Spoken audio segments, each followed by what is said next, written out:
तो आज students, good morning. आज का गुड मॉर्निंग। और अपने एक नया नया सब्जेक्ट शुरू करेंगे आज एसएसटी में, इकोनॉमिक्स। पहली बार शायद आपके एसएसटी में ये लागू हुआ होगा, economics. What do you mean economics?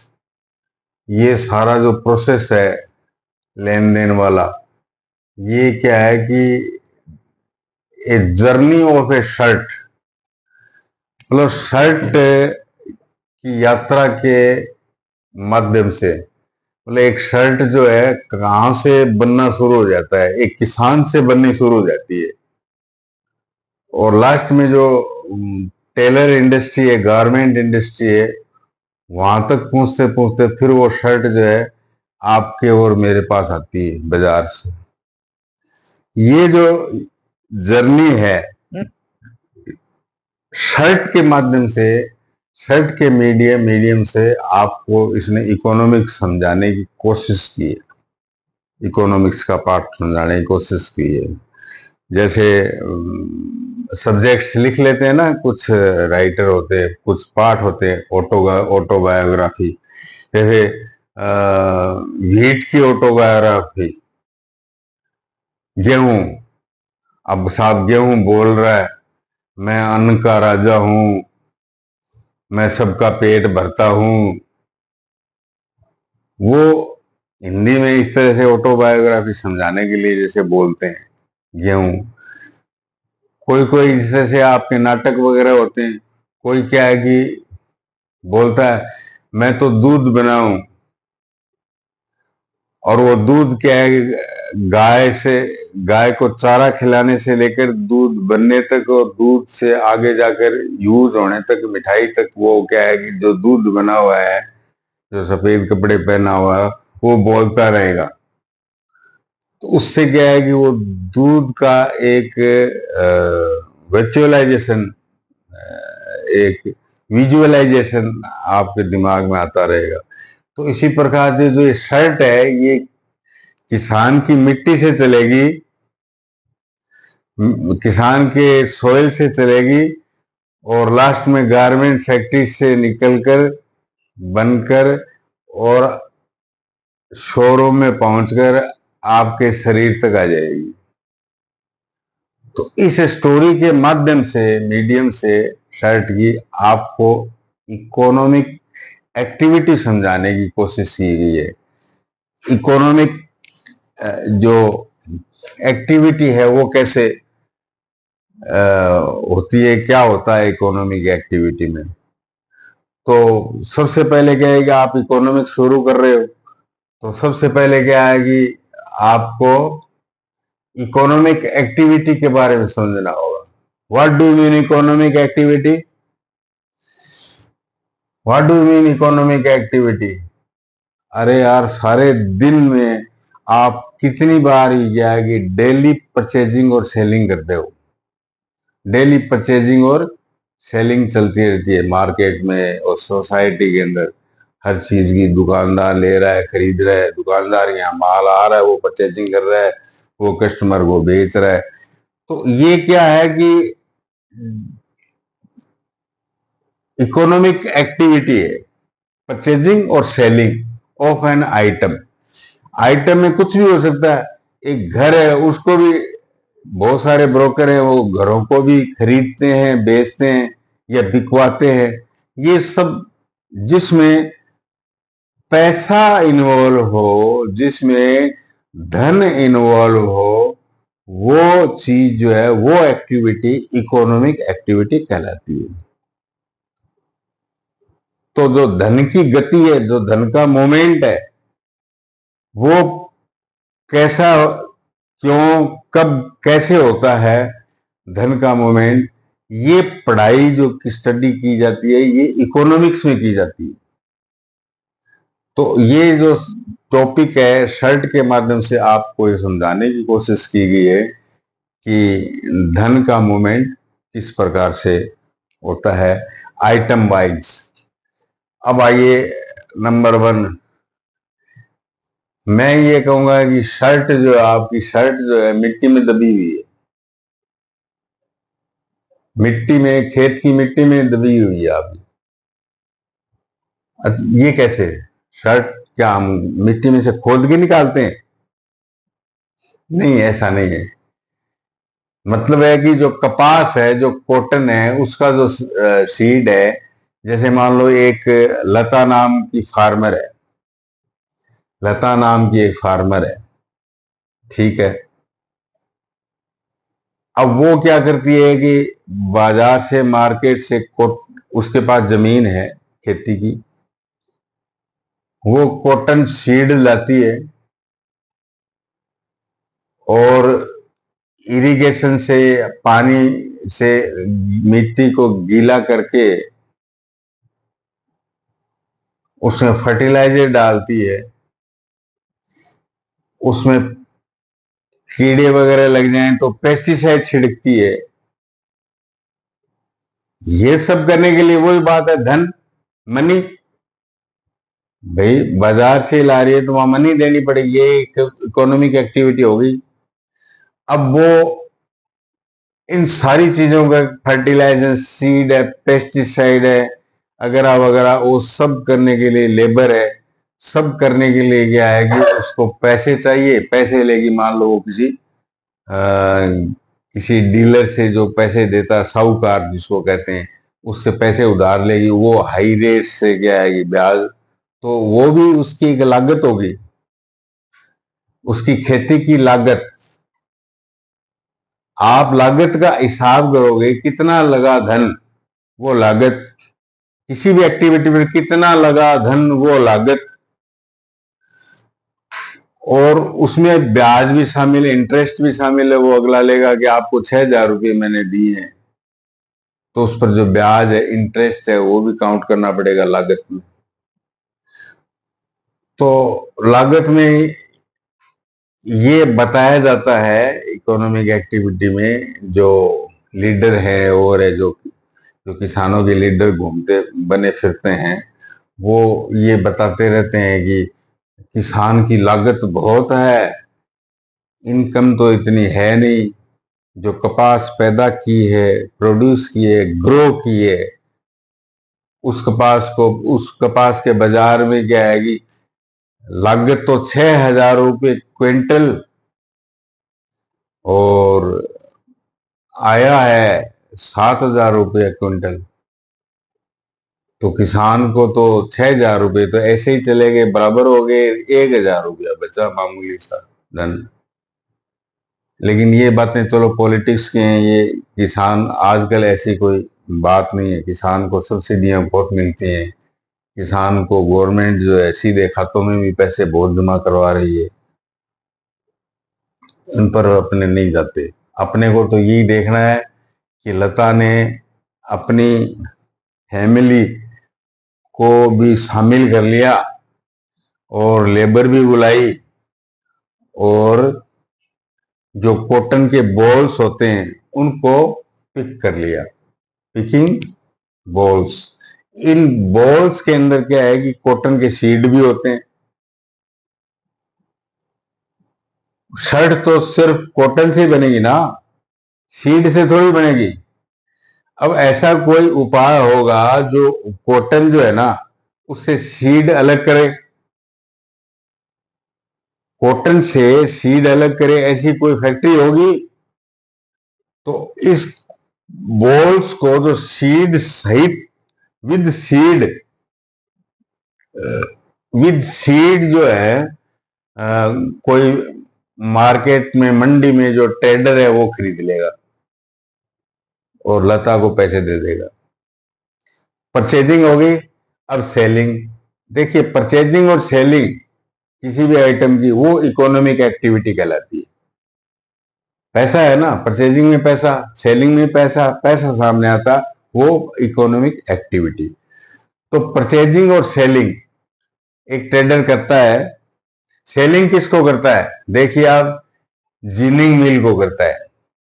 वो मतलब किसान से सीड सहित कॉटन आई है और जिनिंग मिल में पहुंच रही है, देखिए आप। जिनिंग का क्या मतलब हुआ? जिन करना। जिन का मतलब है कि कॉटन को अलग कर देना और उसमें जो सीड है अलग कर देना। उसको लोकल भाषा में बिनोड़े, गाय पशुओं आदि को दिया जाता है और उसको क्रश करके उसके तेल भी निकाला जाता है, बिनोला तेल, जो खाने के काम में लेते हैं अपने। और बिनोला खल जो है पशुओं को भी दी जाती है। उनके सीड को ऐसे काम में ले लेते हैं और जो कॉटन रह गई उसके क्या है कि बेल्स बना लेते हैं, प्रेसिंग, प्रेस करके। ऐसे क्या है, हवा होती है उसके अंदर, एयर होती है ना कॉटन के अंदर, तो बहुत सारा स्थान घेरेगी। वो ट्रक में या किसी व्हीकल में आएगी नहीं, वो थोड़ी सी आएगी। तो इसलिए क्या है कि प्रेसिंग मशीन होती है, वो एयर निकाल के दबा देती है।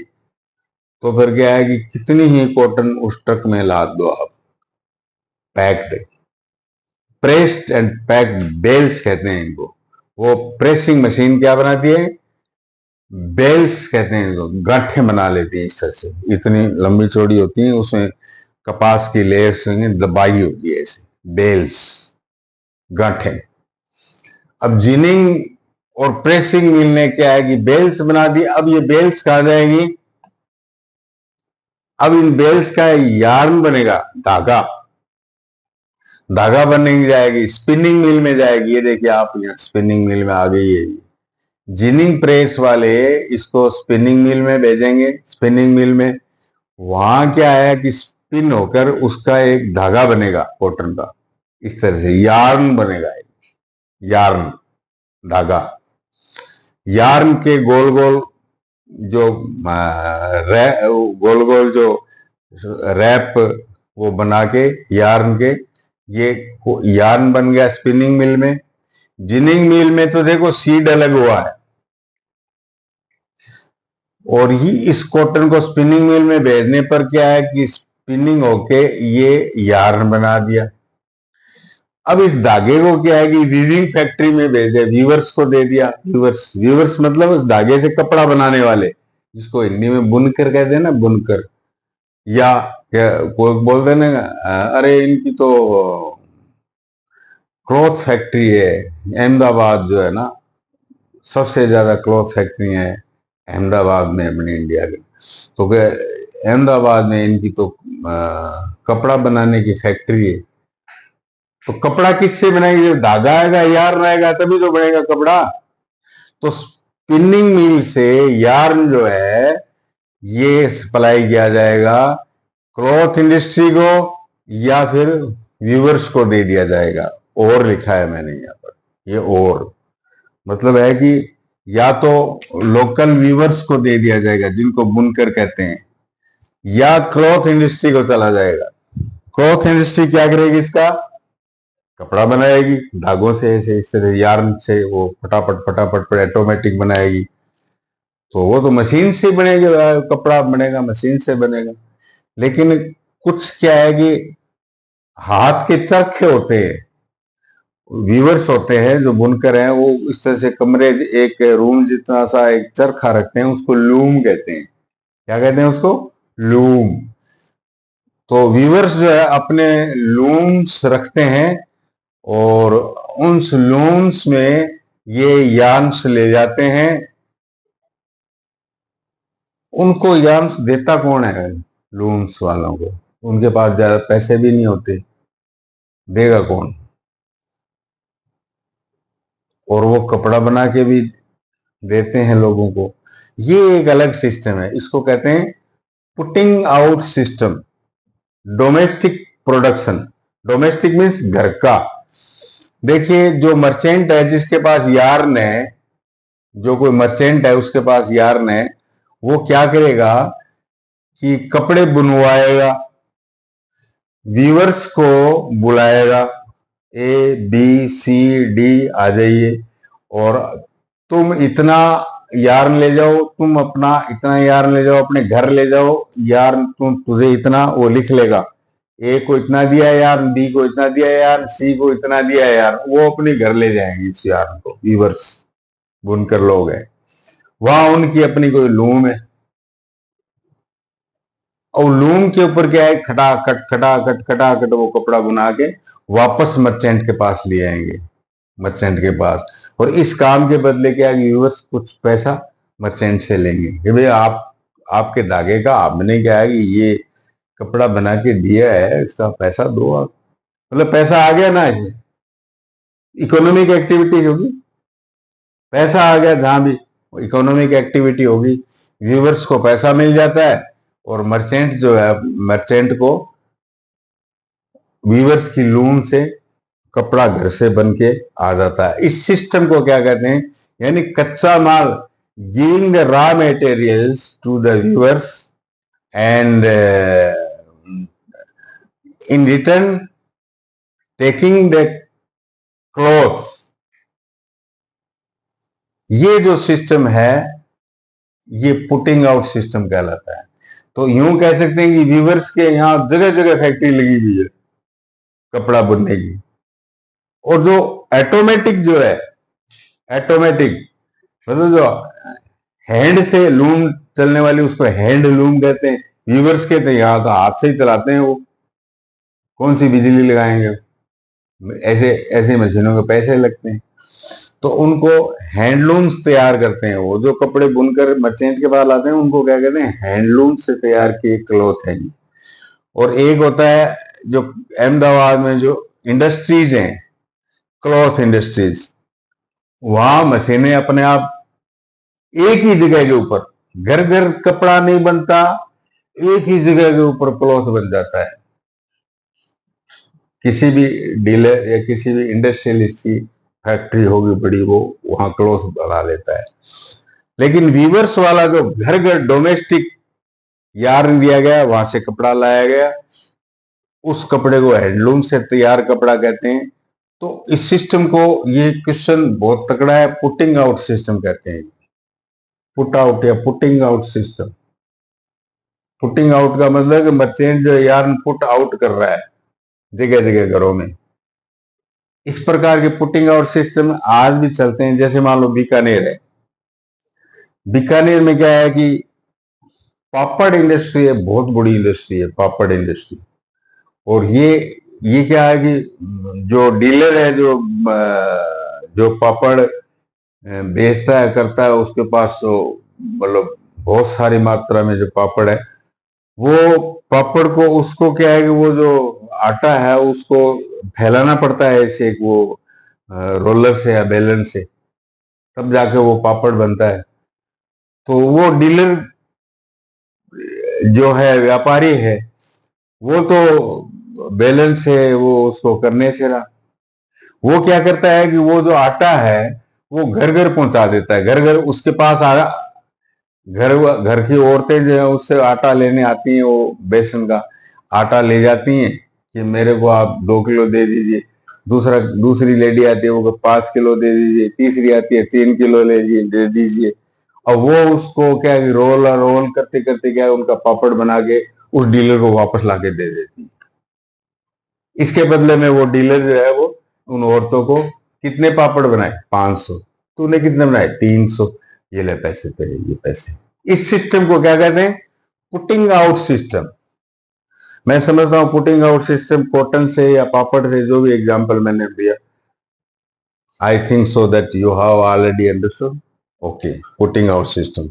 इससे व्यूवर्स को क्या फायदा होता है, व्यूवर्स को फायदा होता है कि बेनिफिट्स क्या है कि नो इन्वेस्टमेंट, इसको कोई किसी बनिए से या किसी डीलर से उधारी लेकर, साहूकार से, बैंक से पैसे लेकर माल खरीदने की कोई जरूरत नहीं है। नो इन्वेस्टमेंट, कोई चिंता नहीं उसको, घाटा लगे नफा लगे। No dependent on market trends. अब कपड़ा कैसा है, मोटा बनाया, कैसा बनाया, क्या करे, कैसा चल रहा है मार्केट में, ट्रेंड क्या है, किस तरह का कपड़ा, क्वालिटी क्या होनी चाहिए, इसकी चिंता व्यूअर को नहीं होती। वो तो बना के दिया है ट्रेडर को। डिसएडवांटेजेस क्या है पुटिंग आउट सिस्टम के, डिसएडवांटेज ये है कि वो मार्केट के ऊपर डिपेंड, मर्चेंट की मार्केट के ऊपर तो डिपेंड नहीं रहता, लेकिन मर्चेंट के ऊपर डिपेंड रहता है। जो व्यापारी है उसकी कृपा के ऊपर, उसके इन्फ्लुएंस में ज्यादा आता है, उसके प्रेशर में ज्यादा रहता है कि उसको वो यार्न देवे या ना देवे। अच्छा बिहेव करेगा या उसको लाइक करता है व्यूवर को तो देगा, वरना नहीं देगा उसको तो वो तो भूखे मरेगा व्यूवर। तो डिसएडवांटेजेस ये है कि वो मर्चेंट के इन्फ्लुएंस और प्रेशर में रहता है। तो ये एडवांटेज है और डिसएडवांटेज है आपने पढ़ लिए पुटिंग आउट सिस्टम के।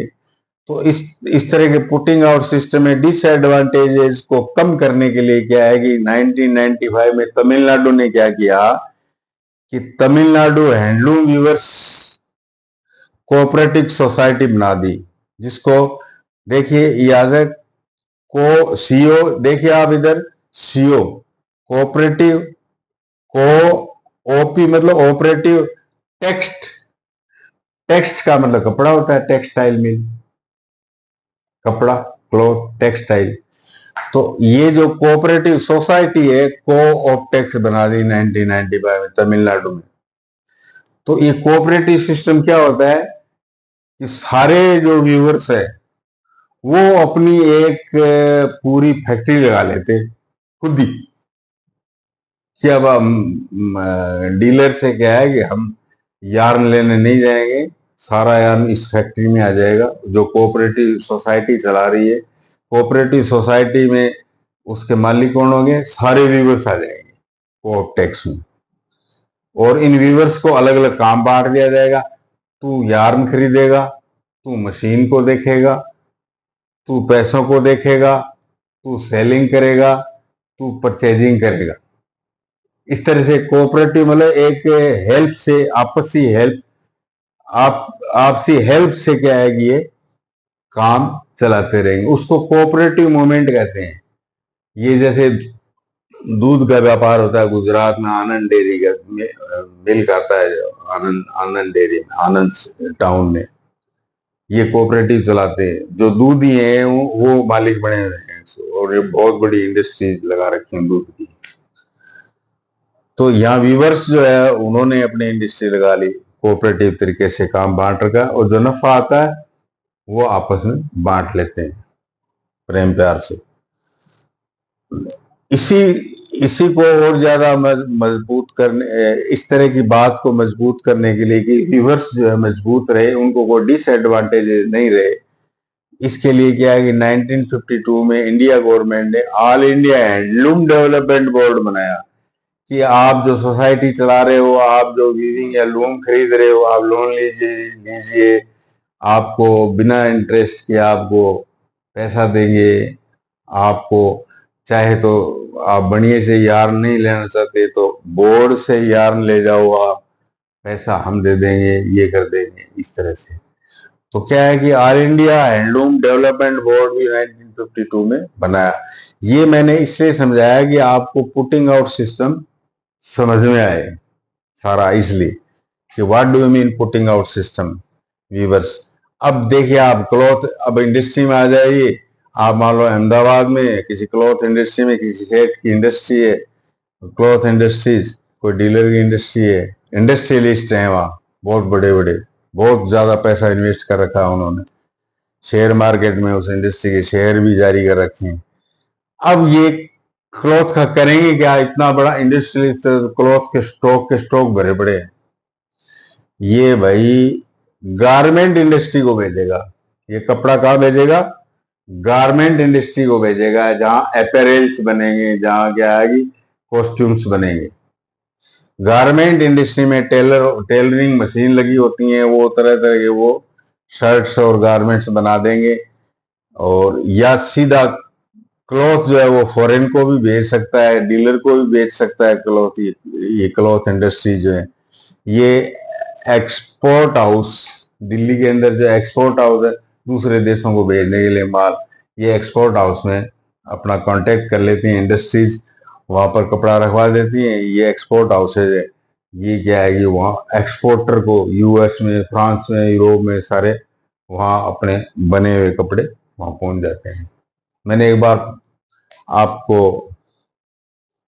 इकोनॉमिक ज्योग्राफी के अंदर बताया था, सारा डेजर्ट में एक इजिप्ट नाम का देश है कि वहाँ जो इंडस्ट्रीज है वो सारा डेजर्ट में, ये ऑयल की भी थी, और सबसे ज्यादा जो लाइक की जाती है वो वर्ल्ड के अंदर जो कॉटन है, सबसे क्वालिटी की कॉटन वो इजिप्ट में बनती है, सारा डेजर्ट में, नील नदी के किनारे, नाइल नदी के किनारे, जो सबसे बड़ी लंबी नदी। अब सर, स्टूडेंट्स, सर ही हो आप मेरे तो, शर्ट्स जो है वो कंजप्शन सर्विसेज के ऊपर भेज देती, मतलब आपको कस्टमर तक पहुंचानी है। कस्टमर तक कैसे पहुंचेगी? आउटलेट पर भेज दो आप, जो रिटेलर शॉप है मार्केट के अंदर, जो शॉप्स हैं वहां दुकानों के ऊपर, रिटेलर के ऊपर जो शर्ट्स हैं, गारमेंट इंडस्ट्री वहां भेज देगी शोरूम पर, या फिर फॉरेन में एक्सपोर्ट कर दी जाएंगी शर्ट्स। और वहां क्या है कि लास्ट में कौन लेगा? आप, मैं, हम, आप हैं कंज्यूमर। लास्ट पॉइंट क्या हुआ शर्ट का? कंज्यूमर। तो ये शर्ट जो रेत के अंदर देखिए आप, ये जो शर्ट है इसकी जर्नी कैसे हुई कि ये जो मैंने शुरू में कहना था, ये रेत में दबी थी, मिट्टी में दबी थी। कहने का मतलब ग्रोविंग और कल्टीवेशन हुआ कॉटन का। फिर ये बॉल्स सीड सहित क्या है कि समराइज कर रहा हूं मैं, ध्यान कर लेना। परचेजिंग, सेलिंग और ट्रेडर ने ली। ट्रेडर ने क्या है कि इसका कॉटन का धागा बनाने के लिए, यार्न बनाने के लिए स्पिनिंग मिल को दे दी। स्पिनिंग मिल वाले ने क्या है, वीवर्स को दे दी। वीवर्स जो है वो इंडस्ट्री भी हो सकती है और पुटिंग आउट सिस्टम में भी हो सकती है। एनीवे, क्लॉथ बन गया। क्लॉथ वालों ने क्या किया, गारमेंट इंडस्ट्री को दे दी। गारमेंट इंडस्ट्री ने क्या किया, रिटेलर या आउटलेट्स को दे दी। और आउटलेट वाले जो है कस्टमर को दे दी शर्ट। आपने शर्ट पहन ली, मैं शर्ट को पहना हुआ तभी मानूंगा कि आपने पहन ली शर्ट परचेज करके, जब ये जो सारा जो ये लाइन है, ये जो साइकिल है, ये जब आपके दिमाग में बैठ गया तो तब माने शर्ट पहन ली आपने। आप इस सारी इकोनॉमिक एक्टिविटीज को समझ गए, वरना ये माना जाएगा कि आप नंगे शरीर हो, नेकेड हो। तो ये लर्न कर लेना इस तरह से इकोनॉमिक एक्टिविटी जो है। अब यहाँ जो जोरदार चीज जो है, देखिए इकोनॉमिक्स में ऐसे टाइप क्वेश्चंस कम आते हैं। उसमें टर्म्स जो होती है ना, टर्म्स, जैसे मान लो पुटिंग आउट सिस्टम, टर्म्स आ गई कि जिनिंग मिल क्या है, ये ग्रोइंग और कल्टीवेशन कैसे होती है, वीवर्स क्या करते हैं, इसका आप जो है कॉटन, कॉटन का शर्ट बनने तक जो है, ग्रोइंग से शर्ट बनने, कस्टमर तक पहुंचाने तक का एक ग्राफ तैयार कीजिए। ये ग्राफ तैयार पहले से कर रखा है। इस तरह के क्वेश्चन आते हैं इसमें, ग्राफ तैयार कीजिए आप, ये कीजिए। अब आप जो जिसमें इस काम में जो मिट्टी लगती है, देखिए ये जो सारा जो ग्राफ है इसको 3 सेक्टर में बांटेंगे अपनी। कितने सेक्टर में बांटेंगे? ये जिंदगी भर काम आएगा आपको। इकोनॉमी में 3 सेक्टर कौन से होते हैं? जैसे कॉन्स्टिट्यूशन जिंदगी भर काम आएगा पढ़ने में, वैसे ये तीनों सेक्टर जिंदगी भर काम आएंगे। प्राइमरी सेक्टर, सेकेंडरी सेक्टर और टर्सरी सेक्टर। पहला, दूसरा, तीसरा, 3 सेक्टर। तो प्राइमरी सेक्टर किसको कहेंगे? प्राइमरी सेक्टर में खेती, फार्मिंग, फार्मिंग। अब ऐसे ऐसे में कहूं, मतलब जो मिट्टी वाला जो सेक्टर है, खेती बाड़ी, हल जोतने वाला है, बीज बोने वाला, जहां मिट्टी से माथापौड़ी होती है, मिट्टी से माथापौड़ी होकर वहां मिट्टी में जो इकोनॉमिक एक्टिविटी होती है, उस सेक्टर को प्राइमरी सेक्टर कहा जाता है। धरती माता माथापौड़ी करके जो एग्रीकल्चर, एग्रीकल्चर किस में आएगा? हॉर्टिकल्चर किस में आएगा? बताएं आप। फ्लोरिकल्चर किस में आएगा? जो जमीन से जो फसलें वगैरह पैदा होती हैं, सब्जियां वगैरह, वो सेक्टर क्या है? आपके घर में कोई सब्जियां उगा रहा है, आपकी मम्मी या डैडी सब्जियां घर में मतलब ग्रो करके काम में ले रही हैं, तो हम क्या कहेंगे कौन से सेक्टर में काम कर रहे हैं आपकी मम्मी जी? बोले हमारी मम्मी प्राइमरी सेक्टर में काम कर रही है।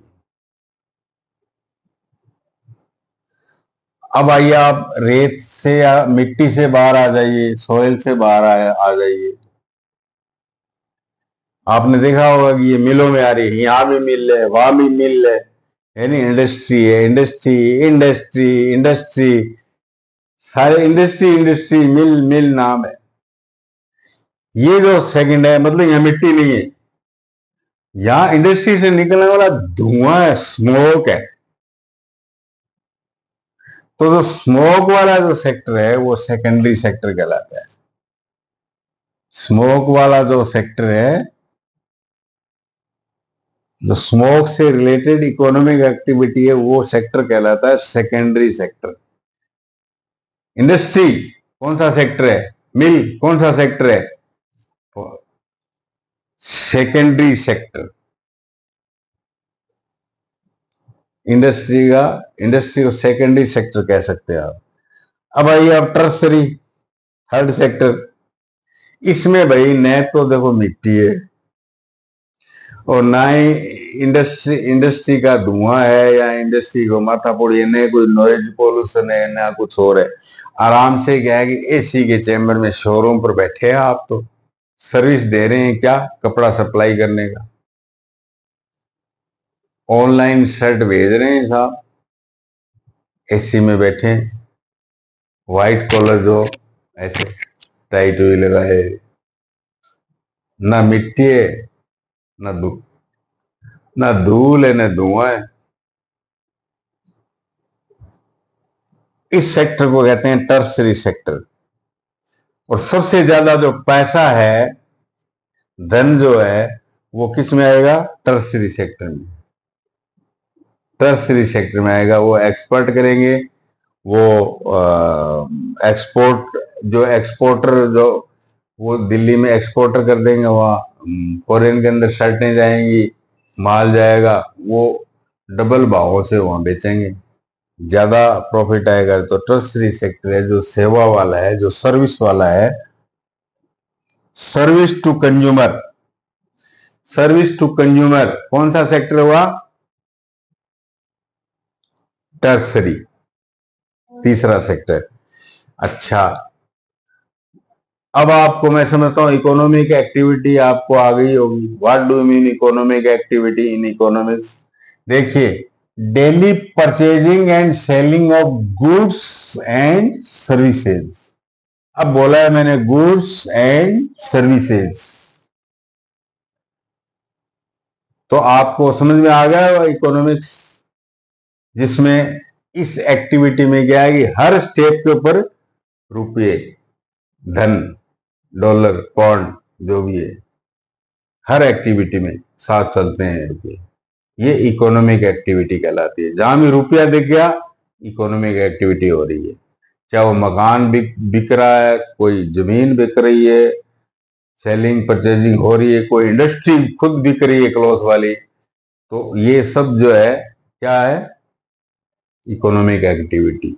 ये सब इकोनॉमिक एक्टिविटी है ये सब। तो अब मैं समझता हूं कोई छूटा नहीं होगा। छूटेगा तो आप कल क्वेश्चन कर लेना। इकोनॉमिक्स में आप प्रवेश कर चुके हो। और हाँ, वो क्या है, ये कागज का वो देना, क्वेश्चन, क्वेश्चन आंसर।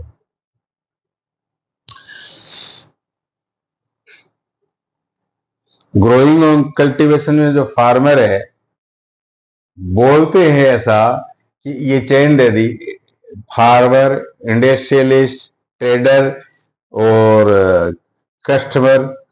सबसे ज्यादा इकोनॉमिक एक्टिविटी के मामले में घाटे में कौन रहता है, माइनस में कौन रहता है? सबसे कम पैसा किसको मिलता है? फार्मर को।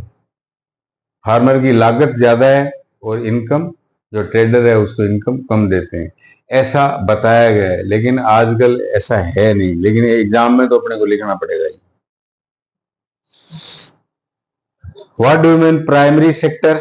आपने पूछा है प्राइमरी सेक्टर, वो मिट्टी और जो फार्मर से संबंधित जो इकोनॉमिक एक्टिविटी है वो प्राइमरी सेक्टर, प्राइमरी सेक्टर है ये।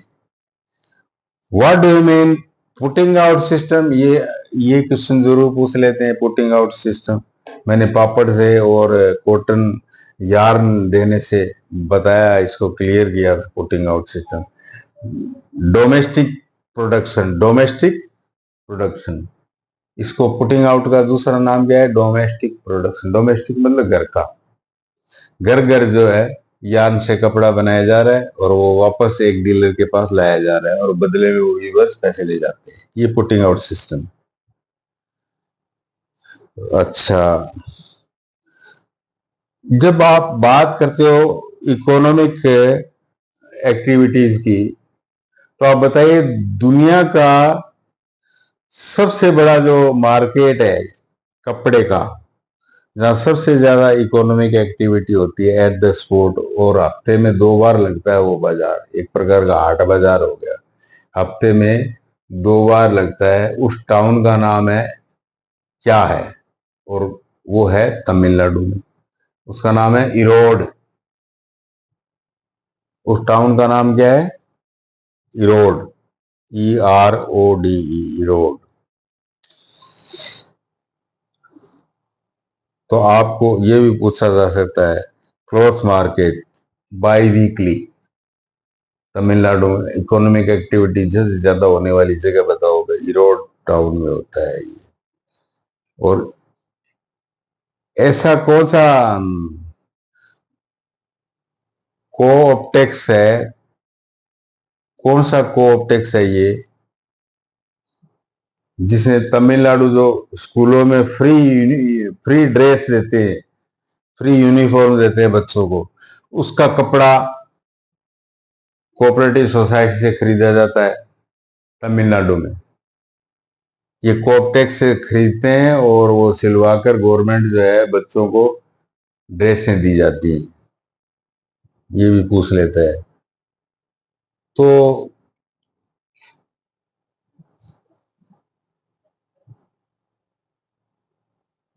तो सबसे कम अर्निंग फार्मर की बताई गई, सबसे ज्यादा अर्निंग जो है इसमें इकोनॉमिक एक्टिविटी में इसकी एक्सपोर्ट हाउसेज और जो थर्ड सेक्टर की बताई गई है। मैं समझता हूँ आप कुछ समझ में आया होगा और आप इकोनॉमिक्स में एंटर कर गए होंगे, और यदि आपको लर्न हो गया है तो इसका मतलब आप शर्ट पहन चुके हो, और यदि आपको लर्न नहीं हुआ है तो दोबारा इसको पढ़ लेना, वरना नंगे रहोगे। ठीक है, कल दूसरी इकोनॉमिक एक्टिविटी देखेंगे।